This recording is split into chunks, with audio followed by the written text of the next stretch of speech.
gudoomiyaha xisbiga muxaafadka ee kulmiye mujaahid Muuse Biixi Cabdi ahna musharaxa jagada madaxweynaha ee xisbigaasi kulmiye iyo gudoomiye ku-xigeenka xisbiga kulmiye oo ay weheliyaan wasiiro iyo xildhibaano ka tirsan golaha wakiilada Somaliland ayaa maanta socdaal ku yimiday magaalada Gabiley ee xarunta gobolka Gabiley halkaasi oo ay martiqaad ugu sameeyeen maamulka heer gobol iyo heer degmo ee Gabiley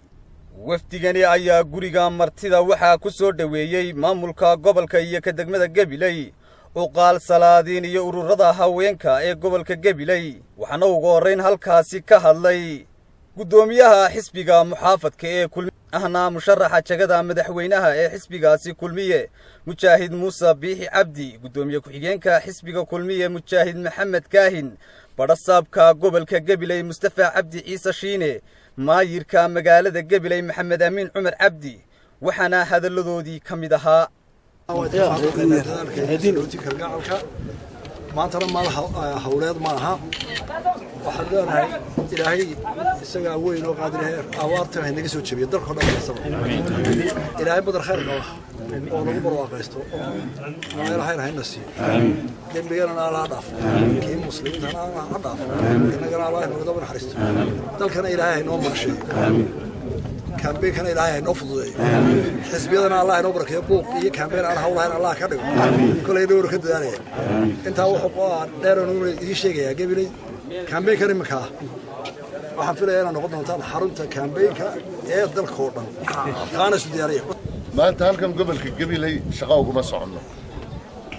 سببت وحوي قبل كقبلي وقبل هذا وكو أكتر صدا حسبي كلمية waxaanu ku xisbiga kulmiye ku tilmaamaa waa gobolka guusha oo meelaha qaadku marka la hada waa falooridadii kulmiye la maadaama gobolku sidaa yahay si caadi ah baanu daa'imanka hadda u nimi waxaana marti qaaday maayirka degmada gudoomiyaha gobolka odayaashooda iyo magaalada waxaanu isku xog wareysanaynaa bal xaaladaha maxaan ku dhahdaa iminka jira rasmi ahaan waxaanu gobolka u imanaynaa xilliga waqtiga diiwaan gelinta gobolkani uu leeyahay Gabiley si gaar ah u imanayna ku cilniya ujeedada maanta oo wafdiga murashaxa hogaaminayo madaxweynimo xisbiga kulmiye waxa way casuumad uu gobolku u fidiyay gobolka iyo degmada Gabiley u fidiyeen oo ah in la isxaal wareysto waxaad ogtiin dalka imika iyo gobolka qaasatan abaaraha ka jira in arrimaha la iska xaal wareystay arrimo kale ayuu maaragtay wafdigu socdaa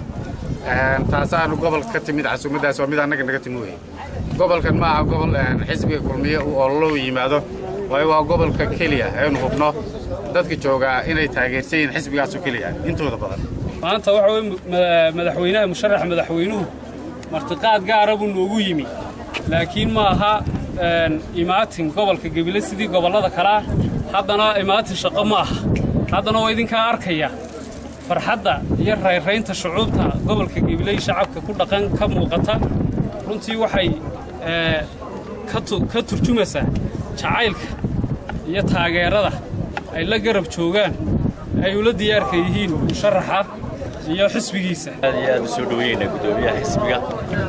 oo aan maanta sidoo sheegay noogu soconayo waftigiisa oo aan sidoo maanta sheegay u socon campaign iyo olole laakiin u socday xaaladaha abaaraha iyo sida ay gobolka uga ogaan lahaayeen waxaanu leenahay gudoomiye xisbiga gobolka waa gobolka xisbiga kulmiye ku soo dhawow aad iyo aad soo dhaweeyna Sakariya Nuux Ibrahim Royal TV gobolka Gabiley